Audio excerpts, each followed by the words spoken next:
Ok, donc à présent on va parler de liens.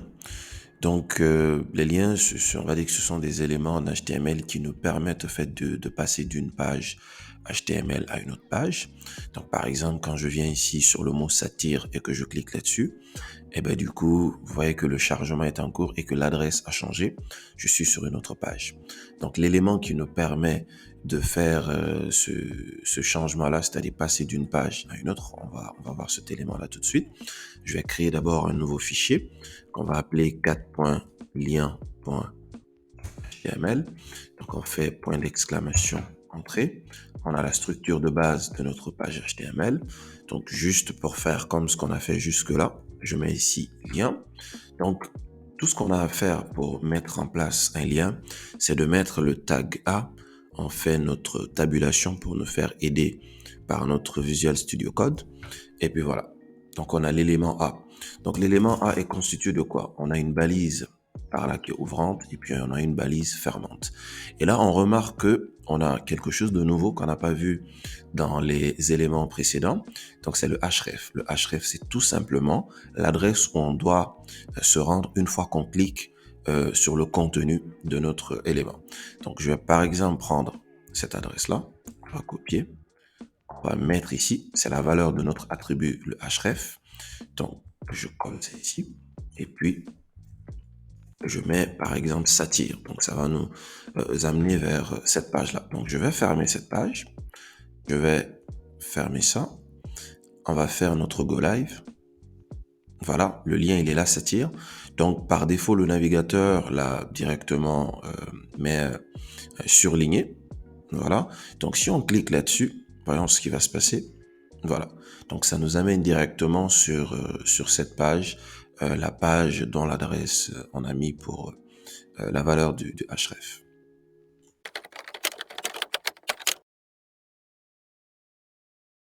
Ok, donc on a vu l'élément lien qui nous permet de passer d'une page à une autre. On a parlé de l'attribut href dont la valeur est la destination lorsqu'on clique sur le contenu de notre élément.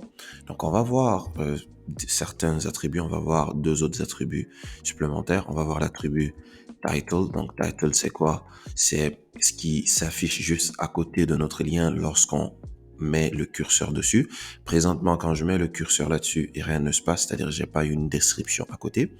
Donc, juste pour mettre une description, on peut écrire, par exemple, ce lien mène vers une page Wikipédia. En mettant ça, si je viens maintenant sur satire, sans cliquer là-dessus, je viens juste mettre le curseur. Je vais à côté, on a ce lien mène vers une page Wikipédia. Donc c'est à ça que sert l'attribut title avec sa valeur. Maintenant, si j'enlève ça, et qu'il y a un autre attribut qu'on va voir, c'est l'attribut target. Disons que si je clique sur ce lien-là, je veux pas que ça rafraîchisse au fait sur ma page. Quand je clique sur ce lien, je veux que le lien s'ouvre dans un nouvel onglet. On a la possibilité de faire ça avec l'attribut target. Donc pour le moment, on va voir une seule valeur de l'attribut target, c'est l'attribut blanc. Si on met blanc, barre en bas, le tiret de 8 BLANK, et que normalement c'est actualisé, si je clique cette fois-ci sur satire, voilà. Donc là, c'est un nouvel onglet qui a été créé avec, voilà, toujours notre page qui est là. On peut revenir là-dessus à tout moment.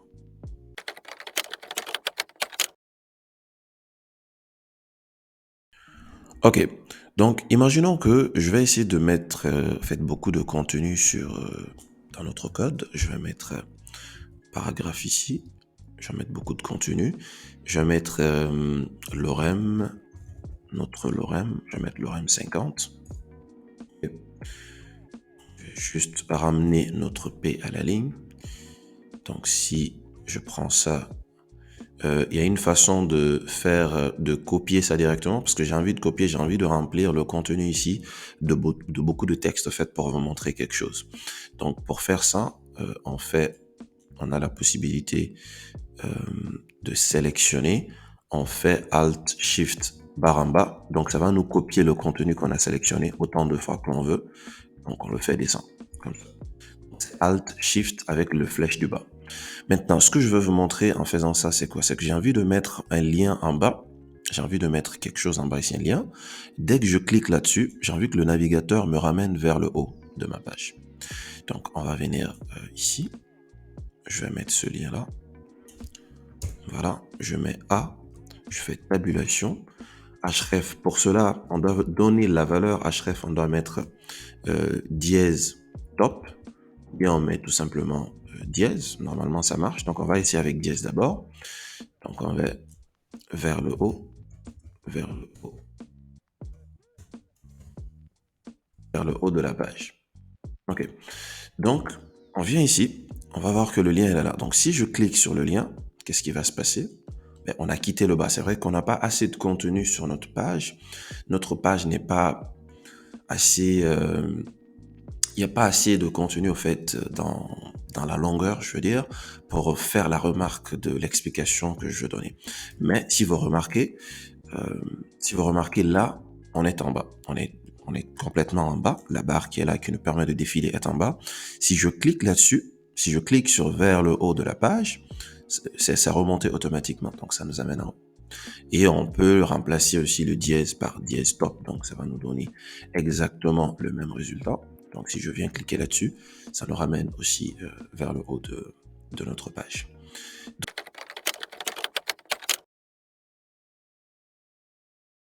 Ok, donc là, on va voir autre chose au niveau des liens. Il y a vraiment beaucoup de choses à voir au niveau des liens. On va pas tout voir. On va vraiment voir les notions de base, les notions qu'il faut d'abord comprendre. Par la suite, avec l'application, avec les exercices, donc on va découvrir beaucoup d'autres choses. Donc, je vais enlever le lien que j'ai mis. Je vais encore mettre plus de contenu. Je vais essayer de faire sélectionner cette partie Alt, Shift, pour que ça, pour que ça nous copie. Ça nous colle, copie-coller automatiquement. Donc, c'est fait. Maintenant, ok. Donc là, on a beaucoup de contenu à présent sur notre page. Maintenant, disons que je suis à un endroit de la page. Je suis par exemple tout en haut ici. J'ai envie de cliquer quelque part. J'ai envie de cliquer sur... vous savez, sur les pages web, on a le titre principal et puis on a les sous-titres. À un moment donné de notre contenu, j'ai envie de cliquer sur quelque chose pour que ça m'envoie vers un titre ou un sous-titre spécifique. On a la possibilité de le faire en introduisant en fait la notion de ID. Donc, par exemple, là, nous avons des paragraphes. Nous avons que des paragraphes. Donc, disons que je veux choisir un paragraphe en particulier, seulement un paragraphe. Donc, pour choisir ce paragraphe-là parmi tous ces paragraphes, alors qu'ils sont tous, on va dire, pareils, ils ont tous le même nombre de mots, sont tous des paragraphes, du coup, avec le tag P et tout, on a la possibilité de choisir un élément en particulier en utilisant notre ID. Donc, on va mettre un ID, l'attribut ID au niveau de la balise ouvrante de notre élément. Donc, on fait ID. Je vais lui donner un ID. Donc, la valeur de notre ID, on va donner, par exemple, je vais mettre élément cible. Je vais mettre élément cible, d'accord? Donc, cet ID-là, qu'est-ce que je veux faire? Je veux que à un moment donné, parce que cet ID, on l'a mis sur le premier paragraphe. C'est le paragraphe qui est là. D'accord? Je veux qu'à un moment donné du texte, par exemple, nous sommes vers ici. Si je clique sur un mot en particulier, que ça me ramène exactement vers ce paragraphe-là. Donc, on le fait comment? On le fait d'abord en mettant sur l'élément visé, l'élément destination, un ID. Et puis, on va aller, par exemple, dans un paragraphe ici, je vais aller dans ce paragraphe-là, je vais prendre, par exemple, ce mot-là. Je vais l'entourer de la balise A pour que ça se comporte comme un lien. Donc, on fait A, tabulation. Donc, le mot, on va le couper. On va le mettre à l'intérieur ici. Le href ici, parce que nous, notre destination, ça doit être ce paragraphe-là. Ce paragraphe qui est là. Donc, le href, ça doit être l'ID qu'on a mis ici. Donc, on met dièse suivi de l'ID qui est là, élément cible. Donc, je vais le copier pour ne pas faire d'erreur. Je le copie. Je mets dièse ici et puis je fais CTRL-V. Donc, qu'est-ce que ça nous donne? Donc, si je viens, je cherche ici dans notre contenu sur notre navigateur, on a là le lien. Donc, si je clique là-dessus, c'est pas aussi évident que ça. C'est pas aussi évident que ça.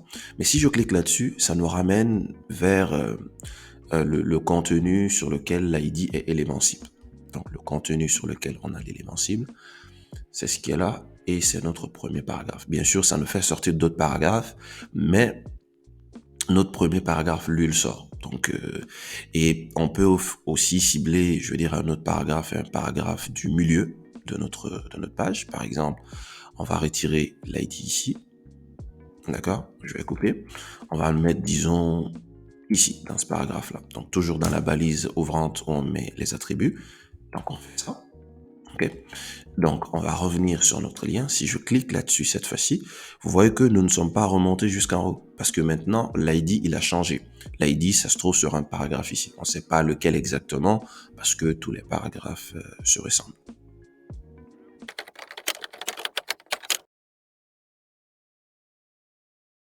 Ok, donc après avoir parlé de ça, on va parler de liens absolus et puis de liens relatifs. Donc ce sont des notions qui sont très simples au fait à comprendre. Je vais enlever le contenu, tout ce qu'on a mis ici. On a mis beaucoup de paragraphes pour expliquer cette partie. Ok, donc c'est bon. On va mettre notre A. On va mettre notre A, tabulation. Donc un lien relatif, c'est quoi? Un lien relatif, c'est par exemple un lien d'une page qui se trouve dans notre dossier. Par exemple, j'ai envie de mettre un lien ici et que si je clique sur le contenu de notre élément, que ça me ramène vers une page qu'on a à l'intérieur ici. Donc, ça peut être une page, ça peut être une image, ça peut être quelque chose. Donc, une destination une destination vers laquelle on veut aller et que cet élément-là se trouve, par exemple, dans notre dossier. Par exemple, dans le même dossier que notre élément de départ, de notre dossier de départ, notre fichier. Donc, nous sommes dans 4.liens.html. Moi, j'ai envie de partir dans 2.headings.html. Donc, tout simplement, qu'est-ce qu'on fait? On met 2.headings.html. Donc, on nous le propose. Voilà. Donc, on va mettre le contenu. On va mettre headings. Voilà. Donc, en mettant ça, qu'est-ce qui se passe? Je vais juste mettre notre target blanc, pour que ça m'ouvre un nouvel onglet.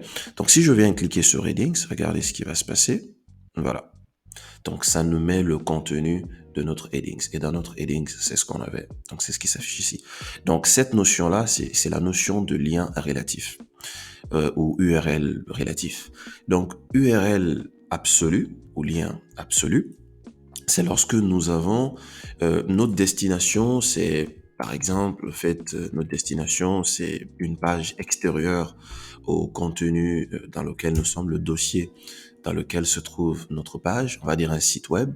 Lorsque l'adresse, on va venir sur Wikipédia, je prends cette adresse-là, je copie ça, je viens remplacer ça ici, je colle.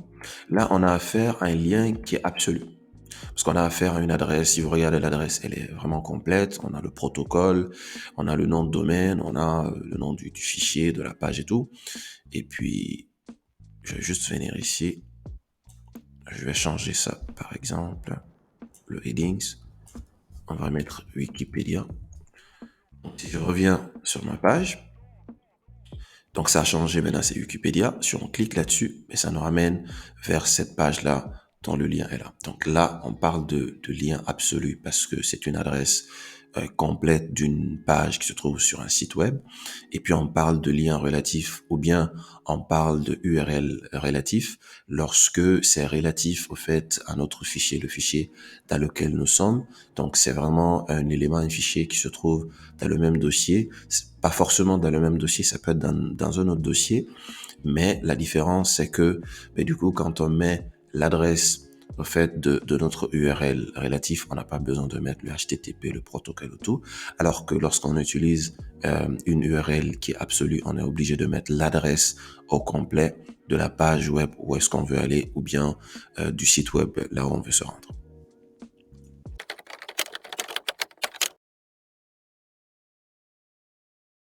Ok, donc à présent on va parler de liens en fait qui nous permettent d'envoyer un courriel à une personne, donc un email, ou bien de récupérer le numéro de téléphone via un lien et lancer l'appel peut-être automatiquement depuis notre téléphone.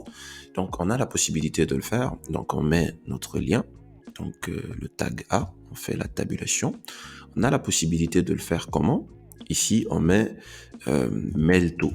Donc, en faisant mail to, on met l'adresse mail. On met l'adresse mail. Moi, je vais pas mettre mon adresse mail, mais on va dire adresse mail gmail.com. Donc, si on fait ça, envoyer mail. Si on fait ça, si on écrit ça comme ça, qu'est-ce qui se passe?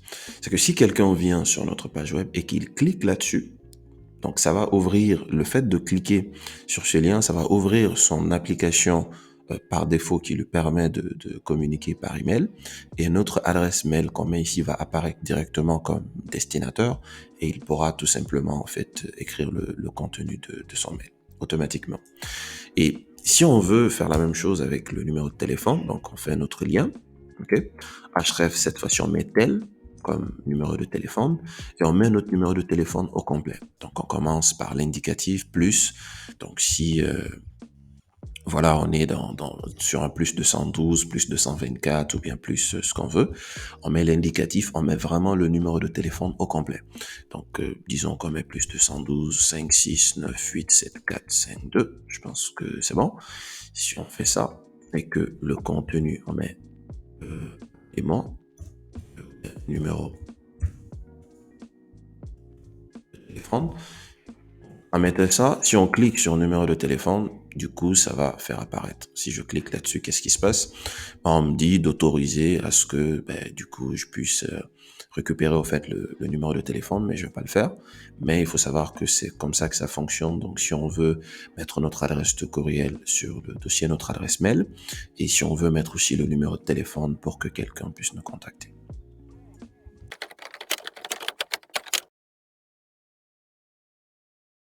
Ok, donc là on voit évidemment que les liens ce sont des éléments inline parce qu'ils peuvent rester sur la même ligne. J'ai mis un H1 ici, mon site web. Vous voyez qu'il n'accepte pas de partager la même ligne que le paragraphe. Donc le paragraphe il est là.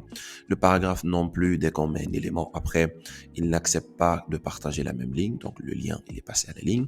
Et le deuxième lien qu'on a mis, lui, il est à la suite de premier parce que le premier il accepte d'être sur la même ligne que le deuxième lien. Donc ce qui veut dire que les éléments liens donc sont des éléments inline.